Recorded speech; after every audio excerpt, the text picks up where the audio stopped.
नमस्कार दोस्तों, मेरा नाम जितेंद्र धाकड़। आप देख रहे हैं विदिशा एग्री सर्विस चैनल।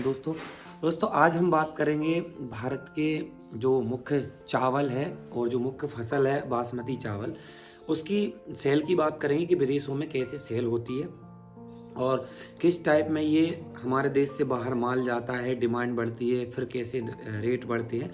तो दोस्तों सबसे पहले हमें देखना होगा कि हमारे देश में निर्यात हो रहा है कि नहीं, हमारे देश से जो चावल निर्यात हो रहा है कि नहीं। क्योंकि जब तक अगर चावल निर्यात नहीं होगा तब तक रेट में मार्केट में डिमांड नहीं होगी चावल की, और डिमांड ना होने के कारण चावल के रेट और धान के रेट डाउन रहेंगे।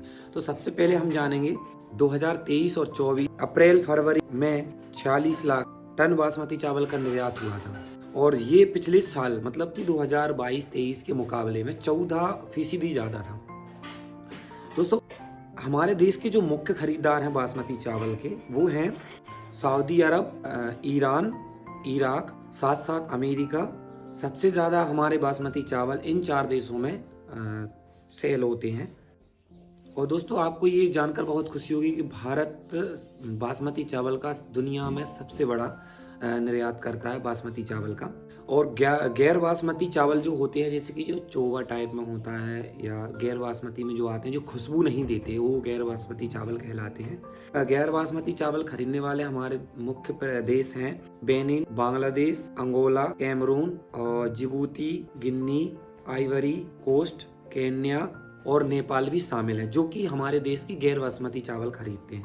दोस्तों ये तो रहा निर्यात के खरीदार देशों के पूरे नाम जो हमसे बासमती चावल और गैर बासमती चावल खरीदते हैं। हमारा अरब जो एंट्री है इधर ईरान, इराक, इन देशों में हमारा बासमती चावल जाता है। दोस्तों अब बात करेंगे हम कि हमारे भारत में बासमती चावल जो है हरियाणा में सबसे ज़्यादा 40% हिस्सेदारी निभाता है हरियाणा, जहाँ पर 40% हरियाणा बासमती चावल देता है, और बाकी जो अन्य प्रदेश हैं वो बासमती चावल देते हैं 60%। तो आप समझ सकते हैं हरियाणा कितना मतलब धान का कटोरा है एक पूरी तरह से हरियाणा बासमती चावल का। तो दोस्तों इसी के साथ हम आगे बढ़ेंगे। केंद्र सरकार बासमती धान तो ना तो खरीद सकती है और ना ही सार्वजनिक वितरण प्रणाली में मतलब हिस्सेदारी निभा सकती है बासमती चावल का। दोस्तों जैसे कि आप जान पा रहे हैं, फिर भी बासमती चावल न्यूनतम निर्यात मूल नीति सरकार ने किसके फायदे के लिए बनाई थी।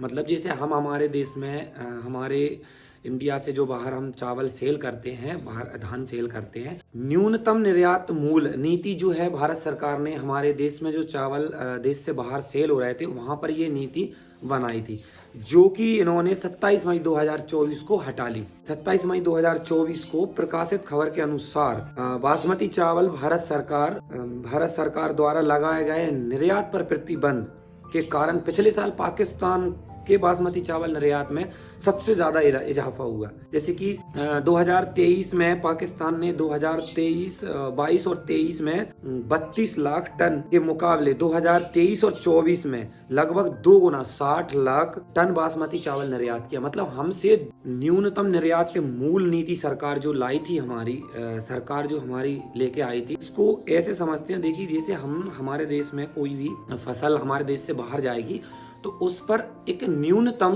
राशि फिक्स कर दी गई थी कि भाई हमें इस राशि में हमारे देश से चावल बाहर जाएगा।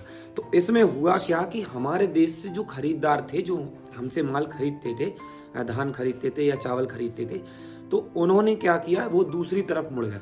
मतलब जैसे कि यहाँ पर आप पाकिस्तान को देखें तो 2022 और 2023 में पाकिस्तान ने 30 लाख टन निर्यात किया था। उन्होंने जो हमारे खरीदार थे वो उनको 30 लाख टन निर्यात किया। ठीक है, अब यहीं पर जब ये नीति आई न्यूनतम निर्यात मूल्य पर, तो वहां पर क्या हुआ कि पाकिस्तान को फिर कितना फायदा हुआ, आप यहाँ पर देख सकते हैं 2 गुना फायदा हुआ। पाकिस्तान ने 2023 और 24 में 8 लाख टन बासमती चावल निर्यात किया। समझ रहे हैं? तो मतलब कि कुल मिलाकर हम देख पा रहे हैं कि 2 गुना हमसे ज़्यादा धान निर्यात किया।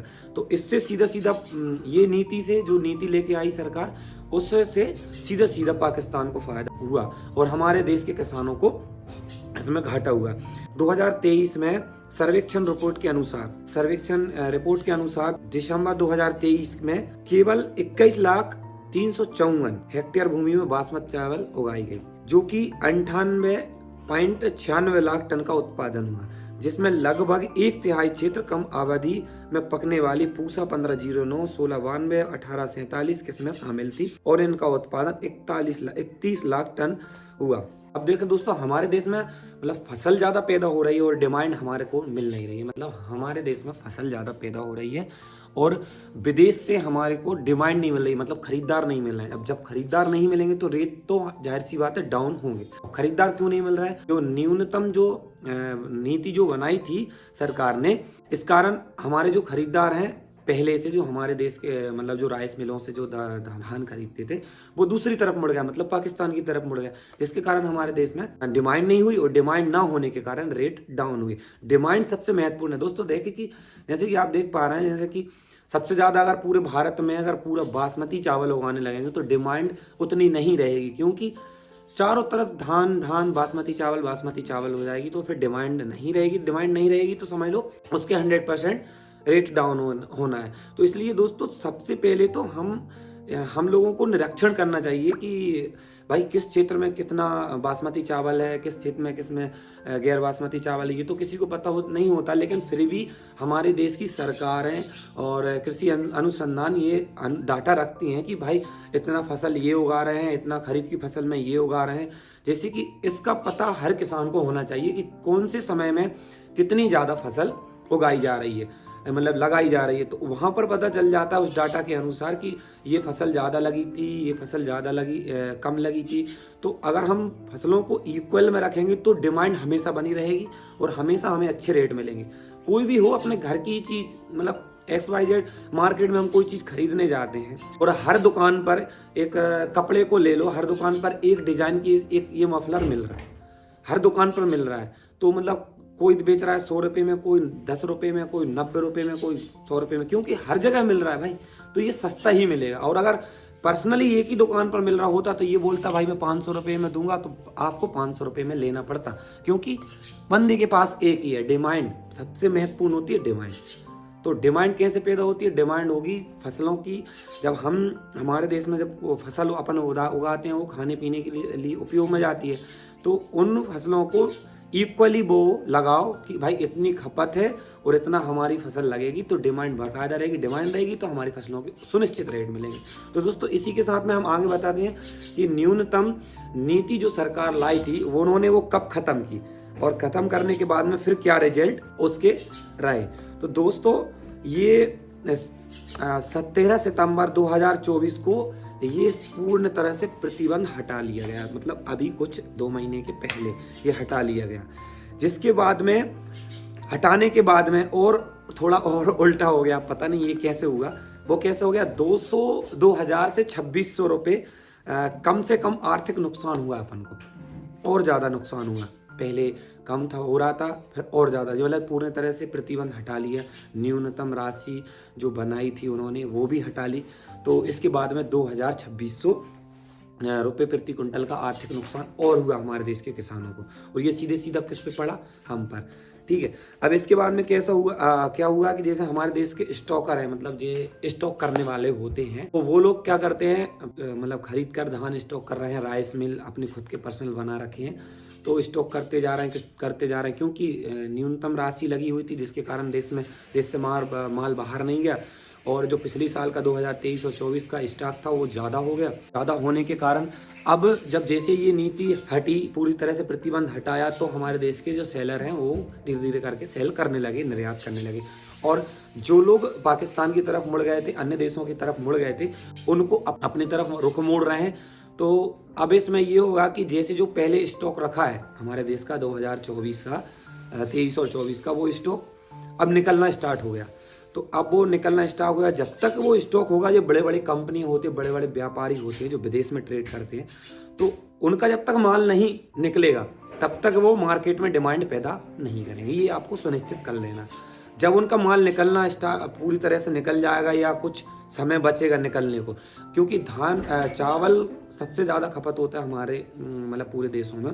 तो जैसे ही उनका चावल निकलना कम बचने लगेगा तो वो मार्केट में डिमांड पैदा करने लगेंगे। मतलब कि लोकल के व्यापारी आपके आसपास खरीदने वाले होंगे तो उनसे डिमांड करने लगेंगे, भाई आप हमें ये चावल दो, हमें ये चावल दो, हमें ये चावल दो, धान दो। तो जैसे ही डिमांड क्रिएट होगी वैसे हमारे फसलों के रेट बढ़ने लगेंगे। तो ये तो आपको पूरी तरह से समझ लिया कि दोस्तों कैसे डिमांड क्रिएट होती है, और डिमांड क्रिएट ना होने के कारण ही हमारे धान के चावल रेट नहीं मिलते। तो इन्होंने टोटल पूरा ये हटा लिया गया है, मतलब प्रतिबंध हटा लिया है। तो अब हमारे देश के जो स्टॉकर हैं वो माल निकालने लगे हैं। अब निकालने के बाद में अब धीरे से डिमांड क्रिएट होगी, ज़्यादा समय नहीं लगेगा, मुश्किल ज़्यादा से ज़्यादा 15 दिन 10 दिन या 15 दिन 20 दिन समझ लीजिए, हल्के हल्के रेट बढ़ने लगेंगे। हाँ, आप जो सोच रहे हो कि जो पहले रेट थे वो इसलिए नहीं मिलेंगे दोस्तों क्योंकि पाकिस्तान हमसे कम रेट में निर्यात कर रहा है। तो मजबूरन भारत सरकार की भी और हमारे देश के व्यापारी जो स्टॉकर हैं उनको भी मजबूरन कम रेट में डाउन करना पड़ेगा सेल।